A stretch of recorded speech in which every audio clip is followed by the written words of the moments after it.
Welcome back, guys. This is the Lost Boyz Podcast, the #1 podcast on Mars baby. and in the Milky Way galaxy.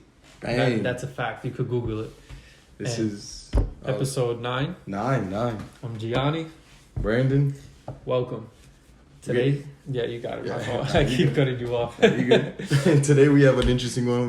We're talking about love. Yeah, we're going to be talking about love today. We're going to be covering 3 main topics, but we're going to get into some details. Yeah, this is not gonna be what you're expecting. This is kind of a different take on it, I would say. Yeah, I agree. I don't know if it's so much centered around specifically relationships. Yeah, I think it's more of love as a whole. Like comment down below if you want us to talk about relationships, though, because as well. Yeah, we can go in on that. Exactly. Yeah. Real quick. Oh, I'm sorry. I was gonna say, and just don't forget to subscribe, like, comment, and turn the little post notification bell on, so you know every time we post, which is every single Thursday. 12 p.m. I was actually going to say the exact same thing. Okay. But nah, let's talk about love. Let's talk about it. So, I feel as though today there's such like a misconception around love and like what love is defined to be today. I feel like that's not exactly what it is. I feel like, and that's why I see so many people having issues with love today. It's because I think people are chasing a form of love that doesn't exist. I agree. I think a lot of people don't know what it is or are too desperate on trying to figure out what it is. Like, especially women. I'm singling the women out because I feel like it's more prevalent in women for them to like chase love in a sense. But it's like, love is kind of biased in a way. It's like, absolutely, what is it to you? That's love to you. That doesn't mean it's what it is to everyone, in my personal opinion. And with that being said, that raises the question, do you think love is learned, or is it something we're born with the ability to have? Is love learned? Now, if you're asking me personally, I think it is. But this is such like a wide question because you can find examples like, you know what, yeah, it is. You know what, no, I don't think it is. Or how can this explain that? Because I want to say it is, but then there's certain things you just can't explain. Yeah. Well, I'll let you get into some detail about that in a bit because it's some interesting stuff that he's going to bring up. But in my personal opinion, I think love is learned as well. I think it's something that we're taught at a very, very young age, that it becomes a part of us. So in a sense, we feel as though it's not learned, but in reality, I think it is. And my example for it is with one of my nieces, right? One of my nieces, at least with me, right? I can't say how, I don't live with her, so I don't know how she is with her mom. But with me, every time I see her, I go to give her a hug, whatever, not having it. All I get is maybe a smack if I'm lucky, right? But it wasn't until she was like 2, 3 that she started to understand more, that now she's completely different. Now she's super loving. You ask her for a hug, she comes and gives you a hug. And then if you feel sick, she goes, oh, are you sick? Oh, it's okay, right? But I think that was instilled into her. I don't think she was naturally that way, which I don't think is a bad thing either. I think she learned to become that way because we were loving to her. So in a sense, what she learned was to be loving to others. It wasn't so much that she was just innately that way. See, we've touched on this before. Things that like from parents that are observed and learned, but at a point where it's so early that we don't remember it, so we think it's just natural. Yeah. Remember, children are constantly, all whatever amount of hours during the day that they're awake, they're absorbing information and watching. Yeah. So what if your niece, as if I don't know who that is, is observing interaction, saying, oh, wait, instead of smacking my uncle, I should be giving him a hug back. Yeah. So like that would be an example of it being learned just at such an early age where she won't remember it.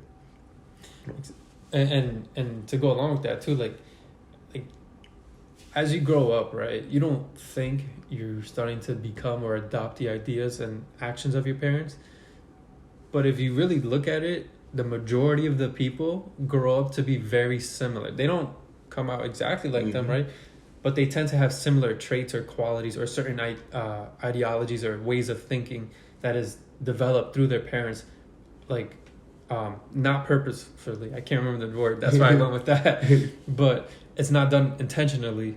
It just rubs off onto the kid, and it's through observation, right? Because like if you have a parent who's racist, well, then you naturally grow up racist.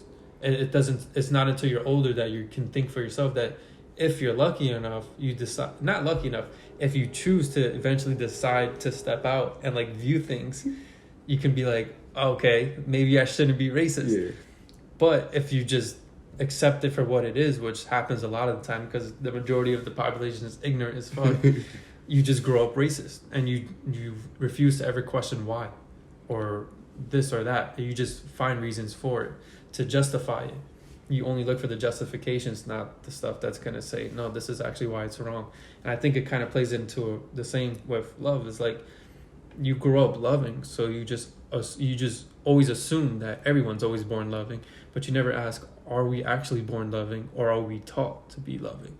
And are we taught for a reason? Is it taught to make the world a better place? That way there's less crime, less killing, things like that. Or is it taught, or are we just naturally that way? So I remember hearing an argument one time where somebody was saying that little kids are naturally loving. Mm-hmm. Like, if given the opportunity, kids will naturally help. Mm-hmm. And I was like, I just don't think so. Yeah. And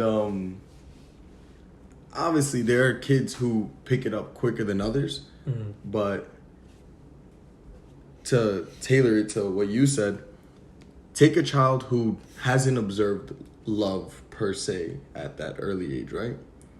This is why dysfunctional households are such an issue in developmental years, because you're not observing, you're not picking up the skills of love and affection like that. So these are the kids who tend to have more aggressive upbringings.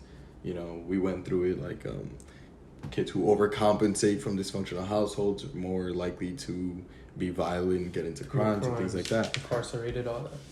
But it's also, while you're developing, you need to see the situation, and you need to see where love is placed. That took me so long to get that out, because think about it. There are kids who come from very loving families, right? Mm-hmm. And they don't challenge, and this is to play the positive side to your example. There are kids who come from very loving parents, right? Very loving families, and are overly giving, but don't know how to place that giving. So in school, they'll probably get picked on, or they're too nice, and vice versa. Kids who don't observe that love and are just wildly aggressive in schools, right? And don't know how to place their love instead. So they place what they witness, they place that aggression, right? Mm-hmm. So, but to bring this back to this planet, right? Mars, where would you say is the line between something like learning love or things that we can't explain, like a mother's instincts? Because I don't know about you guys, but I swear mothers are always fucking right. Yeah, and I think like that mother's instinct, gut feeling type of thing, I think that's it's a good point. Like, okay, like, so then where does that come from? But I see it from like an evolutionary perspective, where it's like, okay, take any animal on this planet. They have cubs. They become very overprotective of their cubs. But I wonder, is it a love thing, or is it something that is just natural because it's what's needed to keep a species to continue to live? Because if you have a child and you don't care for the child, well, then the child's gonna die, and that's the end of the species, and you no longer exist. So is it I think a question would be like, is it love that's actually making the parent be that way, or the animal behave that way, or is it just like a natural biological defense to keep a species alive? Because once they grow up strong enough, once they're strong enough to be on their own, they're gone. They don't keep hanging around with their parents. Like once a bird can fly on its own, it's on its own. Like, it's gone. Same thing, like if like a bird, right? You take a weak animal. If you love your child at least as humans, and they're weak, you want to take care of them, you want to cuddle them, you want to make sure you can do what you can to make them strong. Every other animal in the wild, they have a weak cub, is dead. They'll kill them themselves. It's true. If I love my child, I'm not killing my child, whether it's weak or not. And I think that's something that has been taught, because like even if you take it to like Sparta, right? They said that like when babies were born, they used to look at them, and if they didn't look like they were strong, they tossed them off a cliff. So it's like, is it something that was like, I think it's not something that's related to love. I think it's more of just a biological factor for survival. Like you need to have, because if you have a weak cub, then you hold the rest back and they all die. So you have to do what you have to do. So is it actually love? Do you actually love the child, or are you just trying to raise the child because biologically that's what you're naturally supposed to do? Have you ever heard of attachment theory? No, I have not, actually. Oh, you should look it up, because what you just said, John Bowlby, a psychologist, would absolutely agree with you.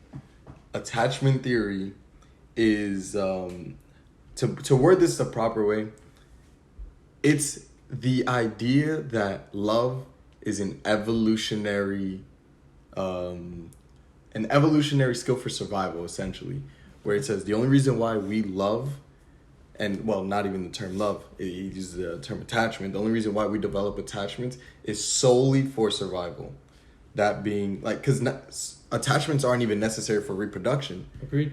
So like, at least for a male, yeah, 100%. Like, we can just shoot, yeah. Right? But, and even in nature too, like, it's not necessary for reproduction, but it is necessary for the offspring to know who its caregiver is.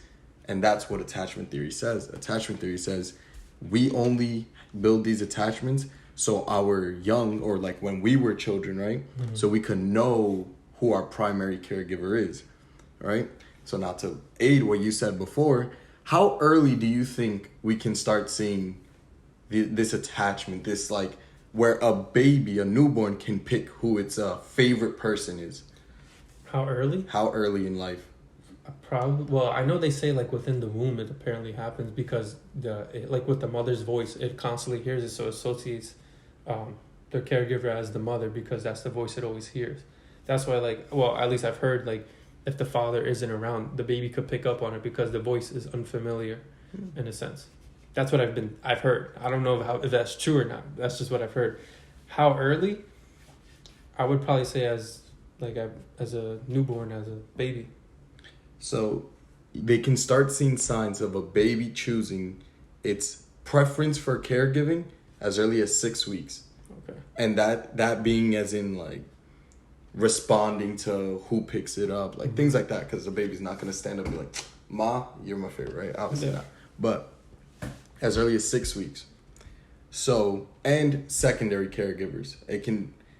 You can read the signs of who is the baby's second preference for caregiving. Mm-hmm. Obviously, you have two biological parents. It's almost always mother-father, right? Yeah. So, in a long-winded answer, attachment theory is the idea that this only exists so offspring can pick, all right, this is the person that's going to comfort and protect me for now, right? This is the second, like if I can't get with this one, right? Mm-hmm. And then outside of that, everybody else is an enemy. See, and where I agree with it too is not only in offspring. I would say you can see it in females, whether any animal, whether it's humans, lions, tigers, whatever it is.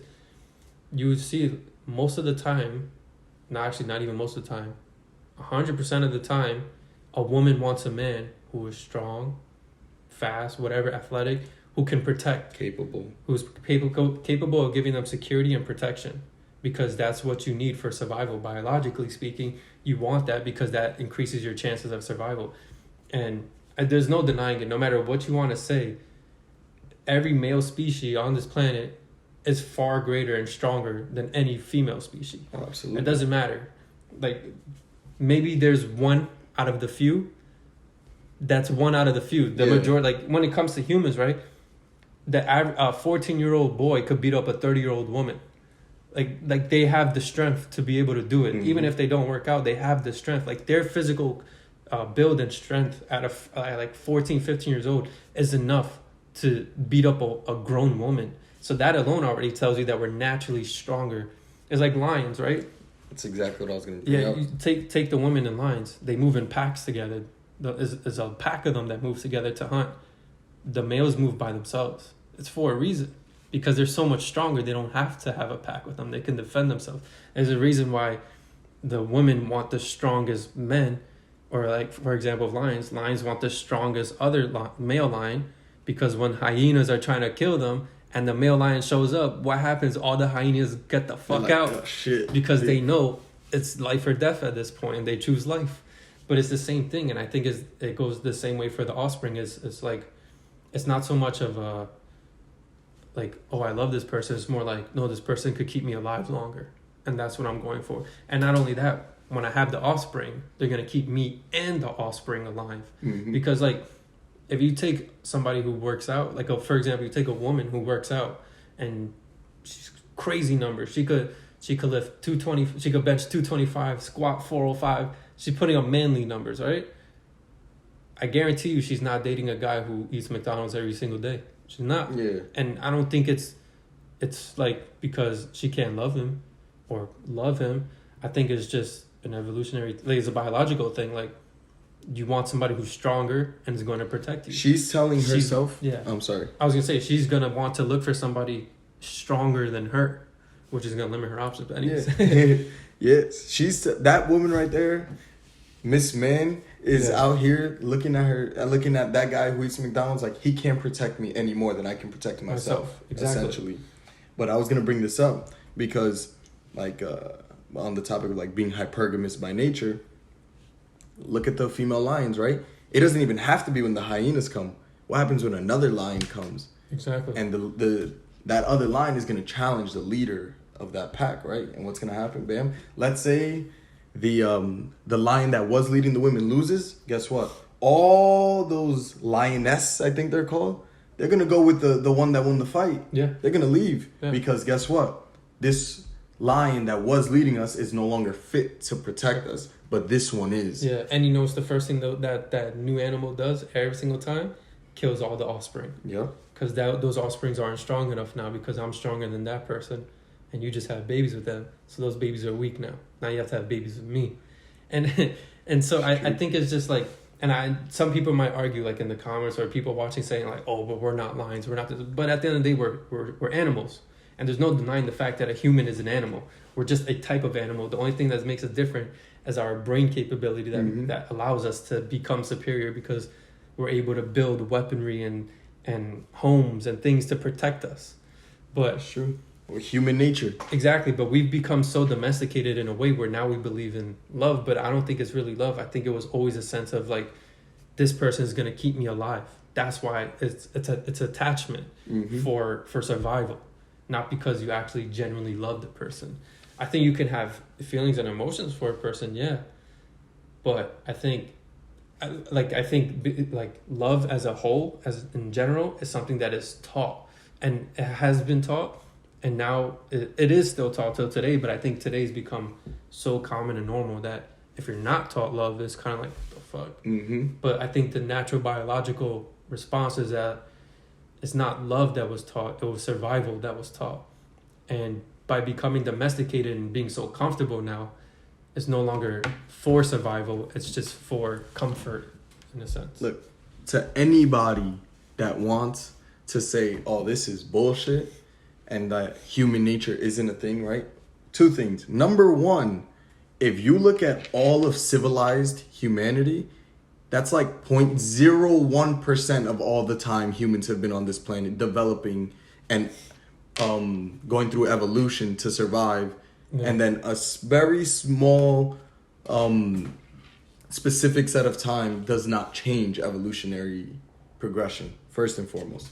Second thing, to anybody says that we do not have a nature, what do you say to the numbers where it says, like, what's the trend right now? Oh, women shouldn't have kids young, right? Mm-hmm. Now, I'm not saying that's right or wrong, right? Whatever. Cool. If you choose to believe that, you choose to believe that.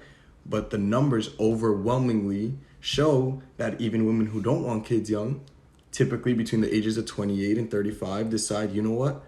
Fuck, I should have kids, or I need to have kids, or this need to have kids comes out. Guess what? Because at a certain time, we weren't living that long, and that was the end of the cycle for reproduction. And whether you're a man or woman, you have a natural inclination to reproduce.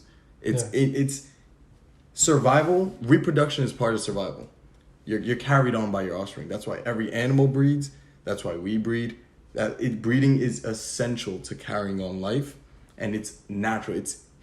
It's ingrained in us the same way eat, sleep, fucking drink water is ingrained in us. Yeah. So if it wasn't human nature, why haven't the numbers steered away from this? Mm-hmm. Yeah. Comment down below if you disagree. No, yeah, and I think I really like that attachment theory, actually, because I really didn't know it until you said it right now. That's why when you said no, it might have sounded sarcastic, like a no, but I genuinely did not know. But it's kind of dope because I like already naturally kind of had that same thought process and agreed with it. Because like I said, like you can't. I don't think as a natural human being, as an animal, we want to fall in love, because I think that actually makes us vulnerable and weaker. Like in terms of like wildlife, like if we still lived in the wild, I feel like that would make us weak in a sense, being in love, because that's gonna compromise our capabilities in a sense. It's more the survival aspect, and that's why animals fight for women, because they want to be the stronger man, they want to be able to reproduce, and the women want to be able to survive, so they choose the strongest one. I don't know. It raises another question, is like, so as humans, do we really experience love, or do we only experience lust? And are we confused with the two? Because again, taking it back to the animal instincts, right? And it might sound outrageous saying like, oh, but we're not animals, or we're not like that anymore. But that doesn't change our biology, right? Like if I'm made up of cells and I live in a house now, I'm still made up of cells. Like it doesn't change that. And so with love and lust is like, look at animals in the wild, right? They spend their at least the males, they spend their entire lives just to reproduce. That's their main focus. They're just spending their entire lives to eat, to stay alive, so they can reproduce, because they want sex. So as humans, why would we be any different?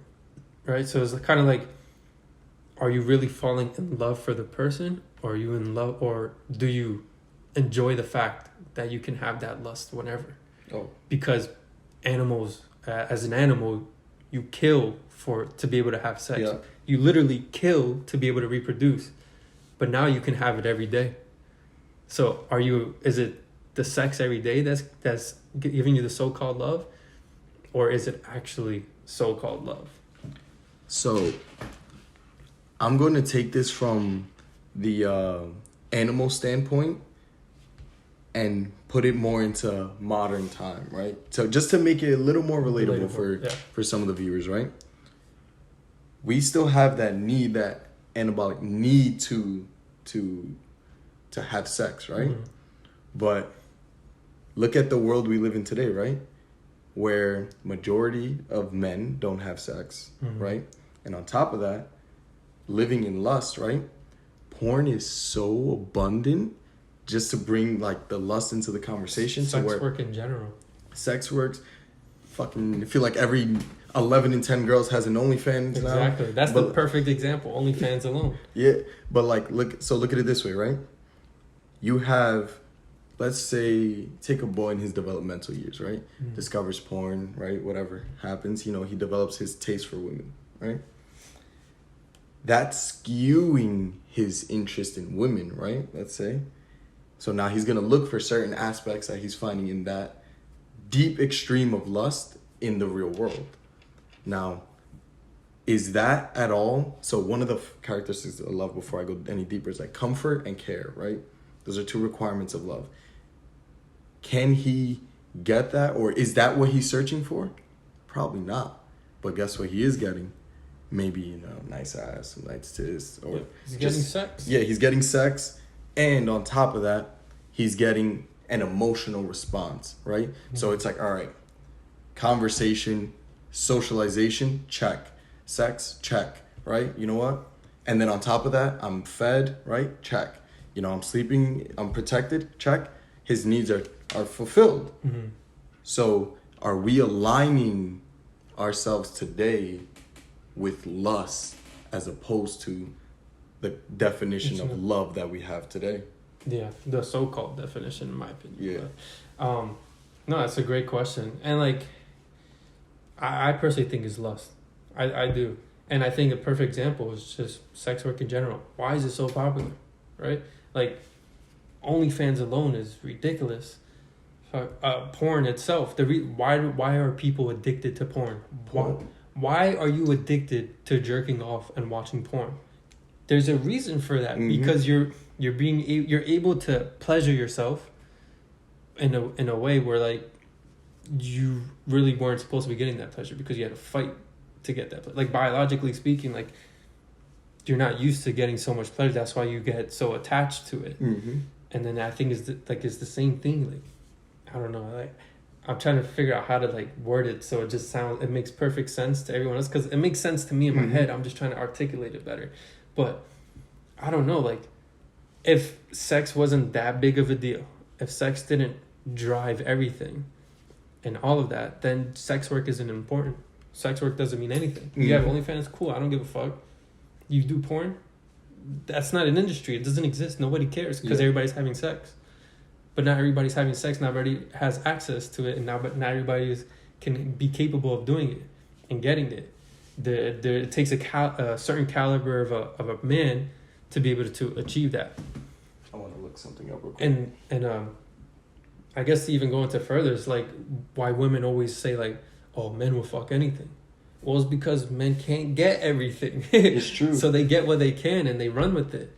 But it's, like I said, it's for a reason. Like, compared to any other animal, if they could have sex every day, the animal will go crazy. The animal wants to have sex every single day. They'd reproduce like crazy if they could. But they can't. That's the reason why. Yeah. So look, real quick, I was looking up the profit margin of the porn industry, $852 million, right? But porn as a whole is $1 billion industry, right? But to what you said, right? So you need to have sex, right? And on one end, you're wired to go fight for it. On the other end, just got to type some shit into Google and get it, right? Mm-hmm. Your body's thinking that you're getting that. Your body's thinking it had to go fight for it, so it's going to produce all these, hormones. Your testosterone's going to go up, your energy's going to go up. And then it's going to realize, oh, wait, we didn't fight. Or, we released, right? Guess what? It's actually going to penalize your body now. Because, look, you're wired to be able to protect yourself and survive at any given moment. Mm-hmm.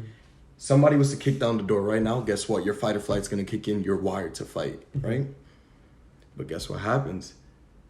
Your body's not used to, ejaculating so much.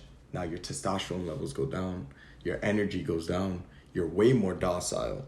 You're not prepped for fighting. Social interactions are a struggle now because you know why those animals are fighting? You know why men are fighting? Because they have the sexual urge. They have such a strong sexual urge that they're willing to die to go have sex. But you don't have to do that anymore. So I don't have to go talk to anybody. I don't have to do anything like that. You know why? Because, like I said, a few little types into Google, everything's taken care of. Yeah, and it's super prevalent now. Like, even if you compare the testosterone levels of men 50 years ago, that's not that long ago. 50 years ago, they're still alive. That's still this lifetime. Men from 50 years ago compared to men, like full-grown men 50 years ago compared to full-grown men today, had, I think it was 50% more testosterone than men do today. And you know what they didn't have back then? As much access to porn, to fucking OnlyFans and shit. Like all that stuff plays a factor and it plays a role. And again, that's why I say, is it lust or is it love? I think it's lust. Oh, I think you're in love. I think the word being love, I think it's not so much love as I think is that you're so caught up with the fact that you can have all these pleasures every single day, and you as an animal don't have to fight for it. It's just given to you, and that is what drives people to create those emotions and the attachment to them want to stick with that person, because they know, okay, if I'm with this person, I'm guaranteed this. I don't have to go fight. I don't have to go compete with other men to get that, because I have this right here. That's it. It's given to me. It's guaranteed. Put a ring on it. It's mine. That's it. I was reading this to what you said, right? I was reading this while I was doing research for this episode, right? And I believe it was a Dr. Amin, I want to say his name was pronounced. But it was from the South University at West Palm Beach, right? Or West Palm. And he was saying that while in love, let's say, or in the thought that you are in love, right? Human beings tend to wear, imagine a set of goggles where your biological responses are changed, right? So, because I believe that love is actually lust today, you're so enamored by having this release and having all these pleasures that you actually see the world differently. You choose to see the world under the means of making sure you're satisfied in these ways, but neglecting your biological needs. 100%. I 100% agree with that. And think about it. How many people have made dumb decisions for love? Yeah, it's true. People go lose their fucking mind over a breakup.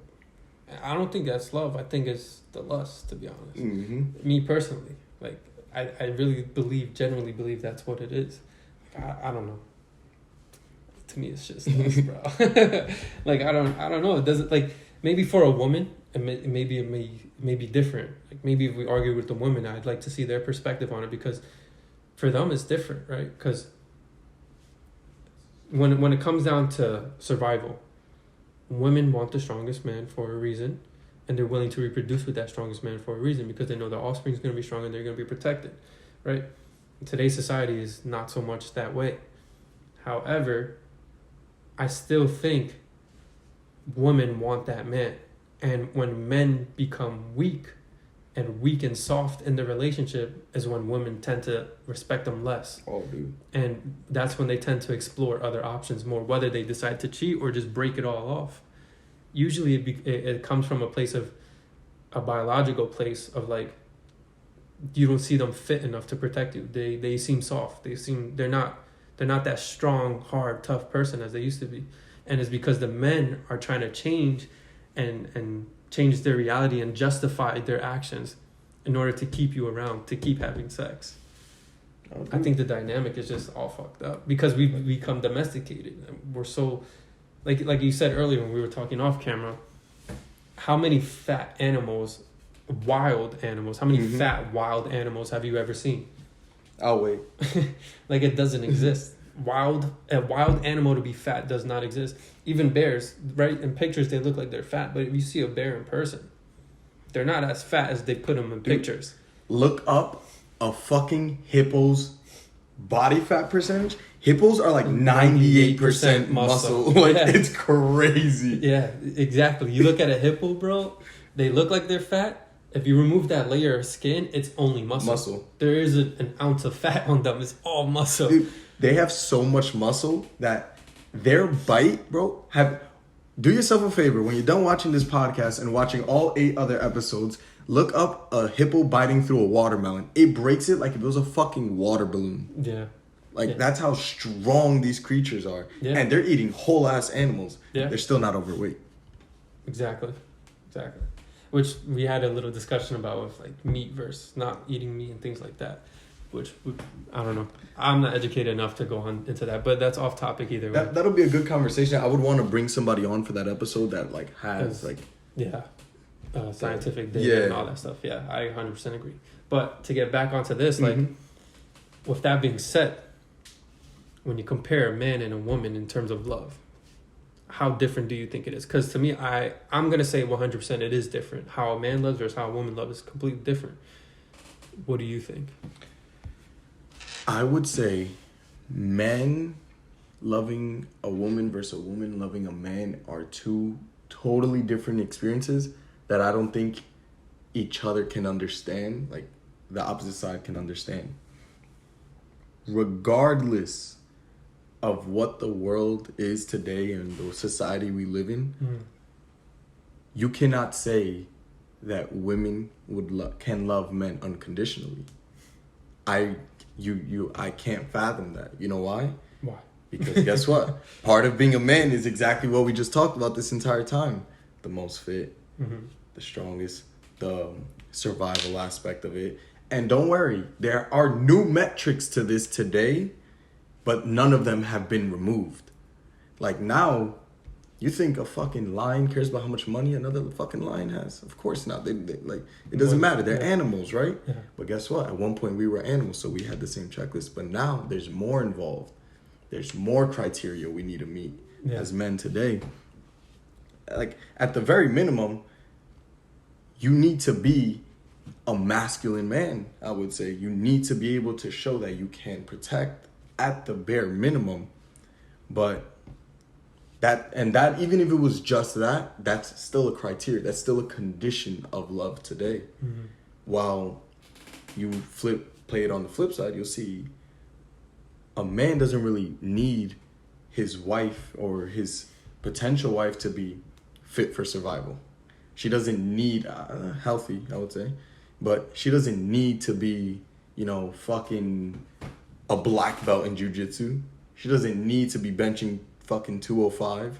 She doesn't need to be any of that. She doesn't even need to be attractive anymore. That's how, bad it's gotten for the world of men today, where it's like, yo, you don't even need to be attractive no more. You just need to be, for a pool of men, you just need to be there. You just have to be available. Yeah. To call a spade a spade. And yeah, I 100% agree with the love isn't conditional. Love, I don't think it is conditional at all. Unconditional. I don't think it's unconditional at all. It's strictly conditional, because and any woman that wants to say no, I can love somebody unconditionally is lying to themselves, because you cannot love a homeless man, because you will never give the homeless man a chance. It's true. So there's already conditions off the bat. There's conditions. He's home. He doesn't have a home. Doesn't have money. Can't protect me. Isn't strong enough. Has too many vices that are gonna take him. That are gonna take me down the wrong path. There's so many things already off the jump that you completely disqualify the person. So then obviously there are conditions to your capability to love someone. You can't love someone unconditionally. It's not possible. It's not in our biology to be able to do that. In any animal's biology to be able to do that. No. And lion is not looking at a fat, obese lioness, whatever they're called, and be like, I could love her. No, it's not happening. Yeah. They look at it and they're like, actually, I could probably kill her and eat her. I'm fucking starving. Yeah. She's of no use. It's the same thing. So I think when you apply it to love, I think men, in a sense, have less conditions when it comes to loving, or per se loving a woman, because the requirement is less. They want somebody who's going to be able to raise strong and healthy and smart offspring, and who's going to take care of the family life, the household, that family life. That's literally it. That's true. Any men on a biological base, on a small scale, anything else other than that's just them saying it to maybe sound politically correct, maybe this, maybe that, whatever, maybe a preference or two. But deep down, that's all men want. Men want a smart, respectable woman who can take care of the offspring and raise them healthy and raise them to be strong. And that's literally it. Whereas women, on the other hand, they want a man who, in our society with times like today, has to make enough money has to make more money than me off the bat. A woman can't be with a man that makes less. I believe the number is 28% more. Yeah, I shouldn't say a woman can't be with a man that makes less, because there are exceptions to the rule. However, exceptions don't make the rule. Generally speaking, the majority of women are not. If a woman's making $1 million a year, she's not dating the dude at McDonald's. Yeah, it's just not going to happen. However, on the other hand, I believe, And I think many men can see it this way, where as a man, you don't really care how much a woman really makes because you're the one who's making the money, right? And you're the one who's providing the security, the food, the protection. You're giving them everything like that. So the man's dictating the lifestyle. Exactly. So there's more conditions for a woman to love a man. If anything, like I said, a woman, you cannot love per se unconditionally. I think, especially for a woman, a man needs to check all those boxes in order for them to be with him. A man needs to check all those boxes just to be in the conversation. Exactly. Because like I said, you take a woman making $1 million, she's not F that, right? 6 figures, $100,000 a year, right? That's like what 10% of the population that makes that. That's a very small percentage. Just to begin with. Yeah, take a woman that makes $1 million a year. Take a man that makes $100,000 a year. He has no chance. There's no shot because his lifestyle doesn't match up to what she has. She's not gonna give him a chance. She doesn't want to be with somebody less. She wants someone equal, at the least, but someone greater. Mm-hmm. So if she makes $1 million, she wants somebody who's making more than $1 million, right? If she makes 100,000, she wants somebody who makes more than 100,000. So that already disqualifies so many people. So there's all like the conditions are like so prevalent right off the jump, but they refuse to accept it. They keep saying, "Oh no, I love you unconditionally." No, you don't, because if I became a bum and just played video games all day, you'd stop loving me. You don't want to be with me anymore because you don't feel that sense of survival with me. You don't. That's it. As a man, I'm of no use. I can't protect you. I can't provide for you. I can't give you a sense of security. I can't do nothing for you. So you're going to go find someone else who can. Look, and to add on to that, right? Take that woman that's with that guy that's became a bum and only plays video games and smokes weed 15 times a day, right? Mm-hmm. I feel like a lot of women today will say, like, she'll go and cheat, right? Because that dude's getting cheated on, like, no matter what. A female might try for a little period of time to be like, hey, fix things. Eventually, she's gonna go seek better options, right? Yeah, but and I agree with that. I'm not gonna say that it happens just like that, but I think over time it gets to a point where it's like, all right, so like, I can't go any further. No, yes, but over the time, right? She's gonna go maybe cheat, right? But still be with that man while she's cheating on him, and count that as still loving him. Mama, that's not how it works. That's not how it goes, right? Yeah. So you have to look at where the falling out of love, I'm gonna say, right, with that man who is no longer checking the boxes, that happens so early and so frequent nowadays. And I think this is what's breeding this energy where it's like, if a girl cheats, she's a queen. She's doing her thing. Hot girl summer, right? Yeah. Things like that. Because they're with men that aren't checking those boxes, but will then say that they don't have conditions. Yeah. So there's obviously conditions. Yeah. If there were no conditions, there would be no reason for any guy to not meet any standards. Exactly. I'm also not saying conditions are a bad thing. They're fucking necessary. I agree. That, like, conditions. That's what makes a society. Conditions equal standards. Yeah. And standards equal our society. What our society settles for, that is the standard. And if that bar keeps getting lowered, our society is going to continue to lower. Or do we see these conditions, see these standards, and improve ourselves, which society doesn't let anybody today, because today, if somebody doesn't meet the standards, it's let's bring the standard down to them. Yeah. And I think that's such a problem in society, but that's a totally different conversation. Yeah, 100%. But yeah, I mean, I agree. Like, actually, not even, you could tie it into right now with divorce rates. There's a reason why the divorce rates in the U.S.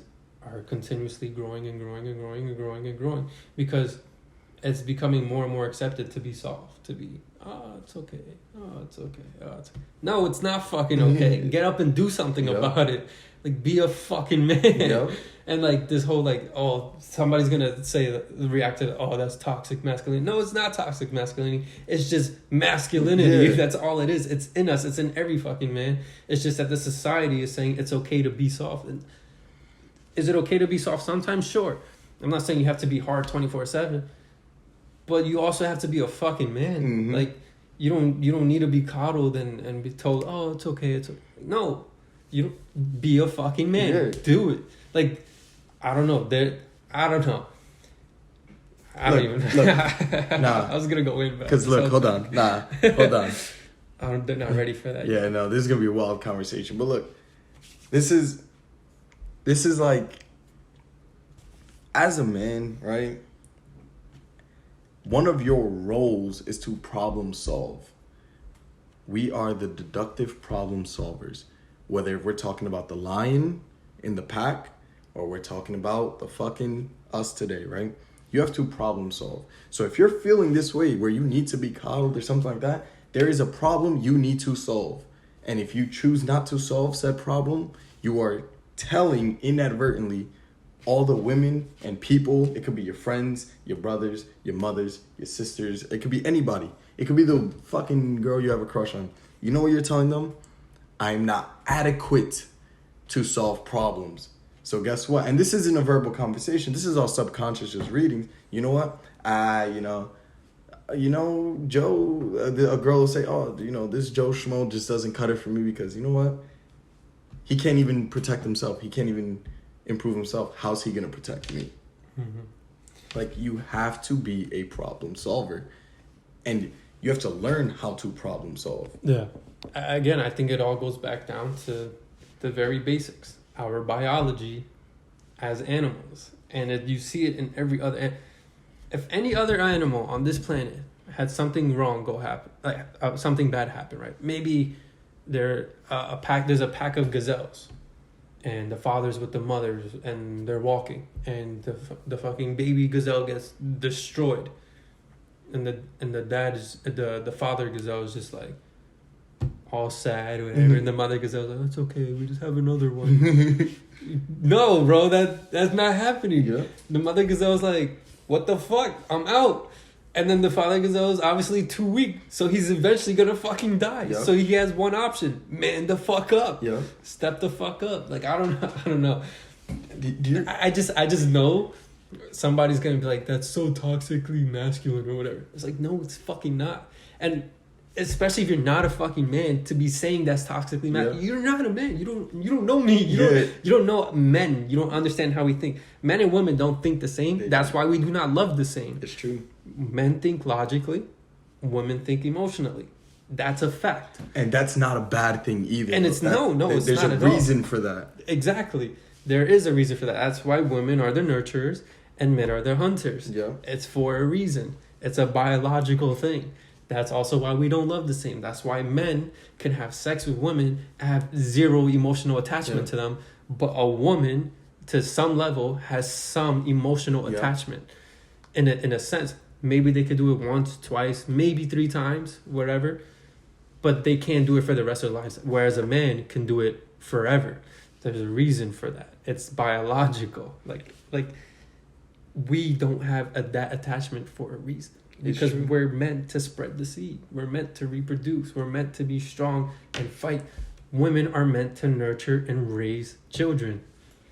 Imagine 2 things. Imagine one, that our seed is like you're planting a tree, right? And, the planet is our species. You would want to plant as many trees to save the environment, to save your species. That is essentially how biology treats men. You need to plant as much as you can because you're going to spread out as much of your species as you can, ensuring more survival. And if you're strong, you're going to spread out more strong. Yeah. But I was going to say this before, a few episodes ago. You remember when you were talking about, like, trying is like fighting until your arms can't swing no more? Mm-hmm. That's what the fuck it is to be, like, a real man. Like, look at animals, right? That lion that just fought, right? maybe it like lost a limb or something like that, right? But another animal was gonna try it. That 3-legged lion will still get up on 3 legs and defend itself till the fucking moment it dies. Exactly. We're the only ones that like lay down, like, not. Because we're comfortable, and not only that, we're domesticated. Yeah. We've domesticated ourselves. Like you said before, there's no reason why any human should be obese. There's no reason why any human should not have cuts, or at least men should not have cuts, muscle, definition. Our epigenetics have always been that way. Look at Greek statues, right? Look at ancient hieroglyphics and fucking drawings they had. Every single man in those pictures had muscles and was cut. And I don't think they were bench pressing back then. It's true. I think it's for a reason. It's just the natural epigenetics, but we've domesticated ourselves in a way that we've become soft, and we've used love to make us even softer. And that's how, in a sense, like, society is making it worse. Like I forgot what the numbers. I think 70% of the population is overweight. 40% of that is obese, and 25% of that is extremely obese. Like bro, this, I don't know. We're like, honestly, our brains are fit for survival, but we as people are not fit for survival. And that may not make any sense with the topic, but I think it does, because it shows that we're too comfortable. And it shows that, again, love is adding to that problem. I'm not saying you can't have emotions and feel something for a person and just want to be with only one person. Of course you can. But I don't think love is the end goal. Like, I don't think that's the end of all. Like, that doesn't make me a man. That doesn't make you a woman. That just makes us attached to each other for survival. That's all it does. And there's a reason why you're attached to me, and there's a reason why I'm attached to you. As a woman, you're attached to me because I provide security, I provide protection, all of that stuff. Everything I listed and I've kept listing, as a man, you can provide that to the woman. So in return, the woman provides other things too. She provides you sex, she provides you children, she provides you a healthy family life, she provides you all those other aspects. So it's a trade-off. That's, despite whatever you want to say, you cannot deny that those two things are facts. Those are facts. There's no denying that. It's a biological fact. There's a reason why that takes place. It's true. Dude, listen. Recent societal developments don't change thousands of years of coding and learning and fucking... Of biology. Yeah. Like, you can't change biology. Biology is biology. Like... You can tell me the sky is green all you want, but it's fucking blue. Like, how you feel or your opinion does not make it a fact. It's true. Like, facts, what is it, like, facts over emotions or whatever? Like, at the end of the day, when you look at things like numbers or just nature, we're not even one of one, right? Because we're 99% the same as fucking monkeys or whatever it is? I think we share 98% of the same DNA as a ape. All right, so, like, we're not even totally, like, one of one, right? We just have really good brain, right? This thing that's keeping us alive.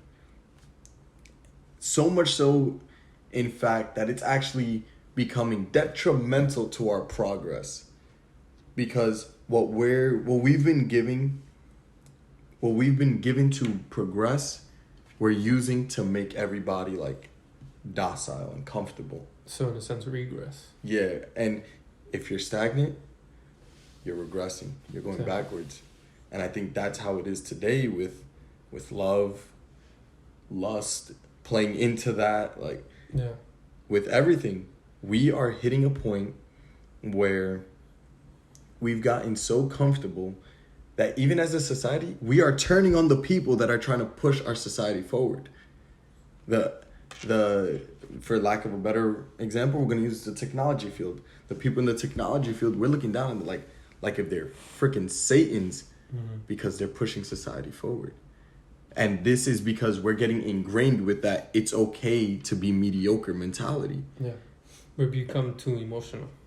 We're too emotional. And this, give me another example of this in history. And any example you give me, I'll ask you, do they still exist today? And I guarantee you, if you can name a society that got comfortable with mediocrity, they don't exist anymore. Yeah. Look at the fucking ancient Greeks. Greatest society ever. Got so big, mediocrity, they don't exist anymore.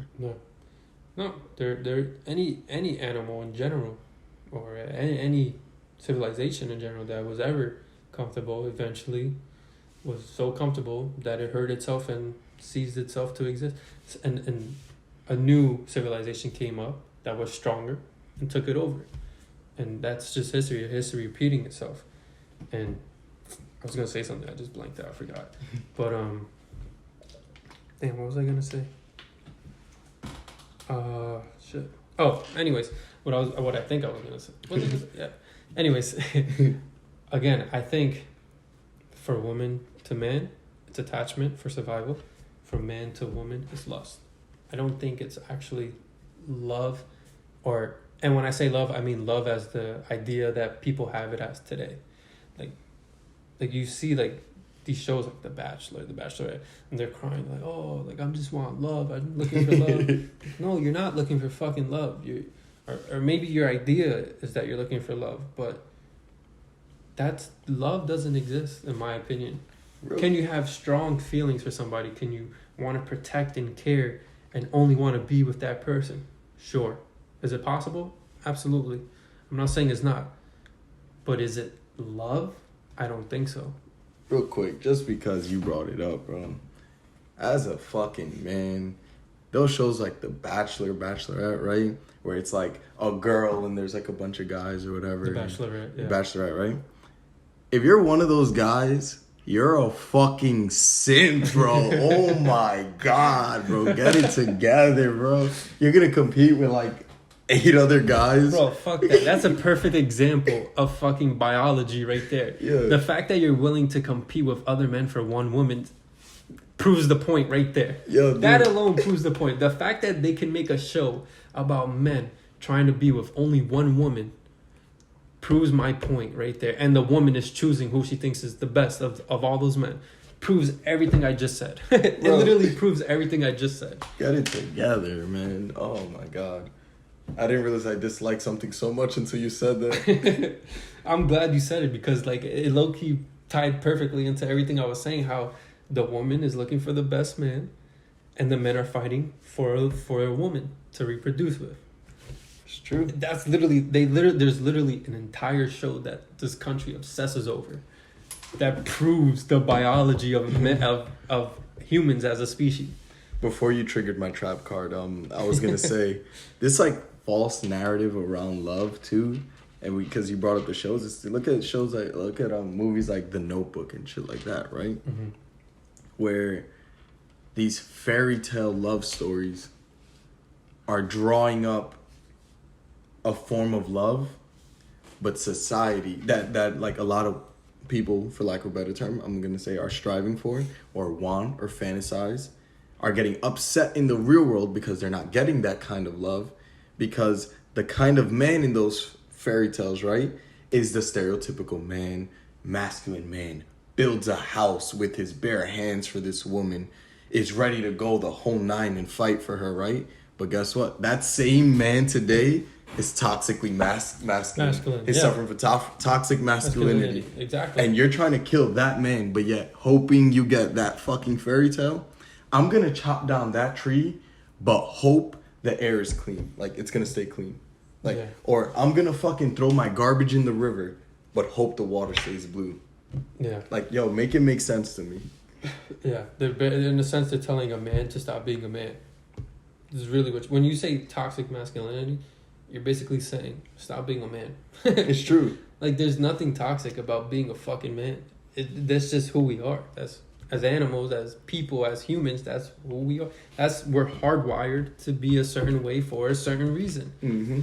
And it's just, like I said, the domestication of ourselves is what's causing that. And you could get into even deeper talks about why are we even domesticated as as people, like, my personal opinion, and this is way off topic, but it's like, it's just a way to control a group of people all at once.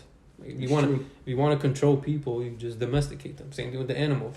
You want to control dogs, just put them in your fucking house. They'll do whatever the fuck you tell them to do. Literally, just because you said a dog, it's actually deeper than that. Make sure somebody's needs are covered, and they'll do whatever the fuck you want them to do.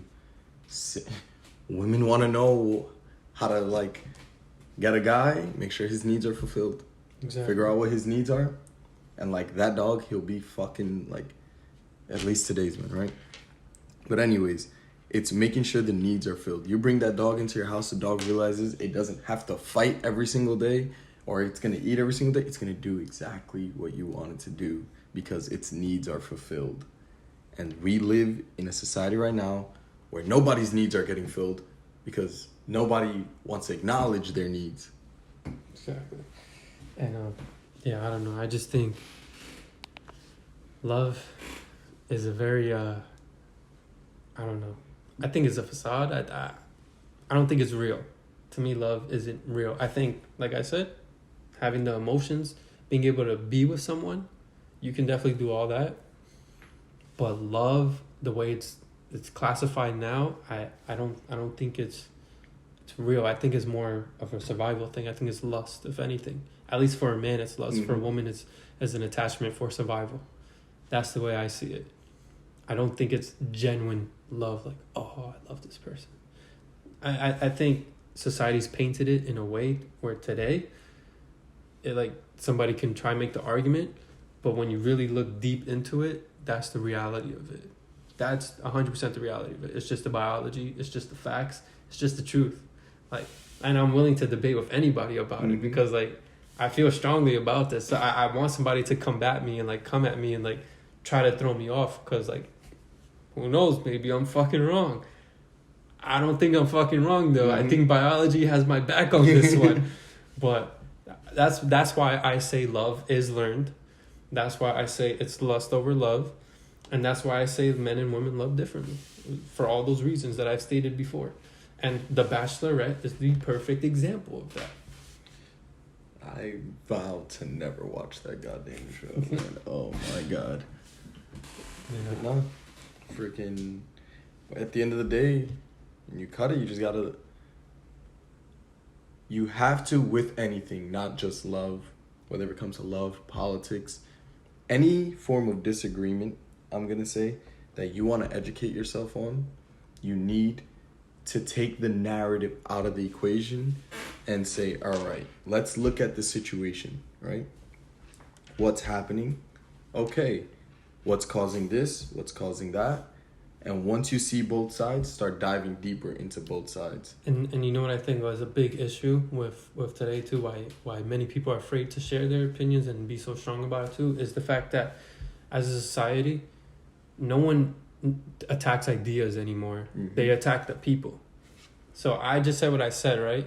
Somebody, if they watch this, they won't attack the idea. They won't attack the argument I'm making. They're gonna attack me. And you know what they're gonna say? He's toxic masculine. Or they're misogyny. Or a misogynist or any of that. They're gonna attack me as a person. They're not gonna attack my argument. That's the fucking problem. Mm-hmm. Because instead of attacking the idea, right? Instead of arguing the idea, what it is I'm talking about and debating it, having a discussion about it, they're gonna attack the person.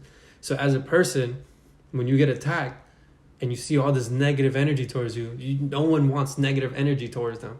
So naturally, you're going to be like, oh, fuck, well, I'm just going to say the politically correct things. Mm-hmm. And then eventually you create that society that we're in today. And that's why everyone's so fucking soft and everybody has to be so politically correct. And anything that you say that goes against somebody else's opinion, you're immediately a bad person. That's why everybody's so divided nowadays. Like, that's why Republicans and Democrats can't fucking talk to each other. Because, oh, you're this, you're that. I don't like you. Don't talk to me. You're a bad person for believing that. You must be a bad person. Exactly. It's like, I may not believe love is real. You may believe love is real. Does that make me a shitty person? No. Does that make you a shitty person? No. We just have different ideas and opinions. Let's talk about our ideas and our opinions. That's how you fucking progress as a society, but look, people don't want to talk about this is the issue, because like right there, what you said is like, let's talk about it. Let's open that dialogue, because guess what? In that dialogue, you might be over here and I might be over here, but slowly you're going to come a little forward. I'm going to come a little forward. I'm going to come a little forward. You're going to come a little forward. Maybe. Yeah, hopefully. This is how you hope a dialogue should go. Yeah. This is how it can go when you don't just start attacking the person, and eventually we hopefully find somewhere in between. Or maybe we just get close enough where it's like, you know what? You know, that's what you believe. This is what I believe. Yeah. But we remove that to now it's like, I'm willing to kill you for it. And you know why I think that is? Because as a society, we've created too many people to be too emotional. And again, it goes back to everything we're saying. We're too emotional. Because if you argue with logic and you argue based off facts and statistics and research that you've done versus how you feel, instead of saying, well, I feel like if this... Well, that's how you feel. That's not a fact. That's just an emotion that you're feeling. You're arguing with me emotionally. Argue with me logically. Mm-hmm. Show me evidence. Show me research. Give me numbers. Give me something that's tangible. How you feel is not tangible. That's not... Just because you feel a certain way doesn't mean, okay, it has to be right and I'm a shitty person. No, fuck how you feel. I feel a certain way too. What the fuck is that? So I'm a shitty person for feeling a way, but you're not a shitty person for having feelings? What the fuck? We literally have fucking... If you're watching this, you have access to Google, right? You can back up any bit of information you want to talk about. Or you can prove yourself wrong and, find out what you really feel. You have access to all the information in the world at your fingertips. Literally, like 20 minutes ago, I wanted to know how much money the porn industry makes. I typed it in. Took me 30 seconds and I found an exact number. Like, You have access to information. You can educate yourself. Remove the emotion from the equation. If you feel an emotion towards something, do the research, find the information to either back up your argument or to create an argument. Yeah. Or maybe you just end up realizing, oh shit, I'm totally wrong. It's happened to me before where I'll be like, nah, I feel this way. And then I'll type it into Google and be like, you know what? The numbers don't really match up with this. Oh, wait, but that causes that. Oh, shit. I had the wrong perspective. Yeah. You can educate yourself. Yeah. I can say, I feel like everybody could jump 10 feet high. But guess what? Just because I feel that way doesn't make it a fact. Yeah. Like, no, not everyone. I don't know anyone that could jump 10 feet high. Like, their feet 10 feet high. Yeah. They could dunk on a 10 feet hoop, but not jump 10 feet high. Yeah. Like, I don't know. Man. As a society, we become way too emotional. And I know for a fact somebody probably got triggered by this. And you know what? I'm happy you got triggered by it. I want you to be triggered by it. I want you to attack me. Attack me. Because all you're going to do is just prove me right. And then I'm just going to laugh at you. So if you want to debate, attack my opinion. Attack my ideas. If you want to attack me, then by all means, you're going to make me look like the smartest person alive. And I'm telling you that right now. So... fair game. If you still attack me personally after that, then you're just fried. You're lost. There's no recovering you at that point. You're too far deep into your emotions. It's over. I feel like this is gonna be one of those TikTok is not gonna have this one. Fuck that. I don't give a fuck. We're gonna clip. I hope clip all of this shit, bro. Yeah, post it on TikTok. Because listen, honestly, just put the bleeps over the curse words so it stays up. Listen, honestly, this. Whoever gets triggered by it, whatever. Yeah. At the end of the day, this is going to open a conversation around what we just said because it's a conversation that needs to be had. Like, it's a conversation people are afraid to have. People are afraid to have opposing views. You only want to talk to people who think the same. That's why, like, I try to play devil's advocate a lot because I know we think similarly, but I try to play that other role to kind of see what the other perspective would be or to, play that role. But you have, if you want to grow, you have to argue with people who have different opinions, but not just argue. Actually listen to what they're saying. Don't hear what they're saying to argue back. Listen to what they're saying. See the data that goes through your mind. Mm-hmm. This, and this. Oh, shit. I actually believe this. And here's why. Or, damn, you know what? That's a really good fucking point. I never thought of it that way. Let me go do some fucking research on it. Let me go learn more. Bro, remember I heard on Logan Paul's podcast one time, if people never challenged other people's ideas, we would still be fighting a war, standing shoulder to shoulder, facing each other. Exactly. Like, you would be standing with swords like this. Like right in front of each other. Like samurais. Goom, go. Like, yeah. Like, you have to get the ball rolling. You have to have dialogue. Dialogue is key. And dialogue isn't me saying, oh, you're a shitty person. No, dialogue is, where does this thought come from? Yeah. Let me see where your mind is. This is where mine is. Where my mind is. Let's move the ball forward. Why do you believe that? Why? What evidence do you have to back this? Bam, bam. It's funny, too, because, like, I don't remember where I heard it. But it's funny because once you start applying it, you actually start to see it. Like, if you just ask people, it was actually for a training for like cold calling, but the guy said to ask why 5 times, and you always get the truth. And if you argue with somebody who's always arguing emotionally, you ask them, why do you feel that way? Well, why is that important to you? Well, why this? Okay, but why? And by the 5th why, they'll actually tell you the truth. Well, it's because this happened to me one time, and that's why I think so. Now everybody's this way. Okay, well, you're basing everything off one experience. You're not basing it off a fact. Mm-hmm. You know, like, that's the issue. But anyways, we got a little bit off topic towards that at the end. But this has been this was an episode of Rants, honestly. Yeah, I enjoyed it. Yeah, this was fun. I enjoyed it. I'm looking forward to seeing the clips on TikTok as well. Just put bleeps over the curse words so we don't get taken down. But I'm looking forward to the people attacking me, or both of us, in TikTok comments. Hopefully in the YouTube comments. I don't know. Just attack us. Help us with the algorithm by commenting. Lost Boyz Podcast on TikTok. Boys with a Z. Lost Boyz with a Z Podcast on TikTok and YouTube. Go check it out to catch all the clips. And got you. With that being said, I don't think love is real. I think it's learned. I don't think it's a natural biological thing as humans have. I think we're taught it. Anyways, with that being said, anything you gotta say? Any last words? The show Bachelorette, I fucking hate you. I hate the show, and you know what? Can't change my mind about it. You can try though. There you go. With that being said, Gianni, Brandon, this is episode 9 of Lost Boyz Podcast on love. That being said, and many other things. Yeah. That being said, peace out. Peace.